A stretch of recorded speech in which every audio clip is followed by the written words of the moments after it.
آج یہ دوسرا کی بات ہے کہ اللہ سے بڑے اور محترم اور معذر حضرات ہیں، ان کا خاندان اللہ تعالیٰ نے ان کو فرمایا ہے اور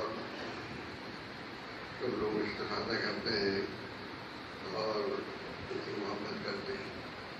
ہمیں بھی حضرات سے محبت ہے اور ان کا خطاب صرف خطاب ہی نہیں تھا بلکہ بہت مؤثر ہدایات تھیں اور بہت مؤثر رہنمائی تھی۔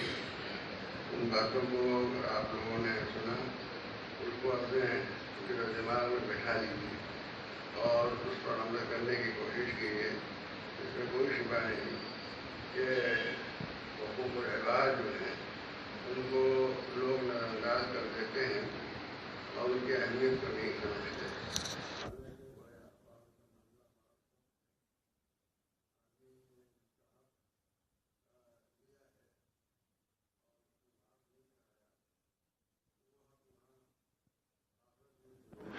دلایا جائے گا جہاں کہ وہ دے نہیں سکتا، اس لیے کہ جو اس نے حق دیا ہے وہ حق وہاں اس کے پاس ہے ہی نہیں کہ وہ اس کو ادا کر دیتا۔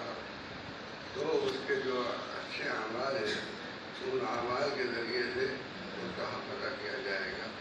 اس طریقے سے بس ایک شخص بڑا عبادت گزار ہے، بڑا نیک ہے، اس نے بہت اچھے اعمال کیے ہیں لیکن حقوق العباد میں اس نے کوتاہیاں کی ہیں تو اس کے یہ اعمال اس سے لے کر اور اس کو دے دیے جائیں گے جس کا اس نے حق ہے اور یہ بالکل حق رہ جائے گا۔ اس لیے بہت خطرے کی بات ہے کہ ہم حقوق العباد کی طرف توجہ نہ کریں۔ مولانا نے بہت اہم موضوع اختیار کیا اور متوجہ کیا۔ ان باتوں کو اپنے ذہن و دماغ میں بٹھانے کی ضرورت ہے تاکہ عمل ہو سکے۔ اصل جو بات ذہن و دماغ میں بٹھا دی جاتی ہے وہ عمل میں ظاہر ہوتی ہے، عمل کے مطابق ہوتا ہے۔ ہم لوگ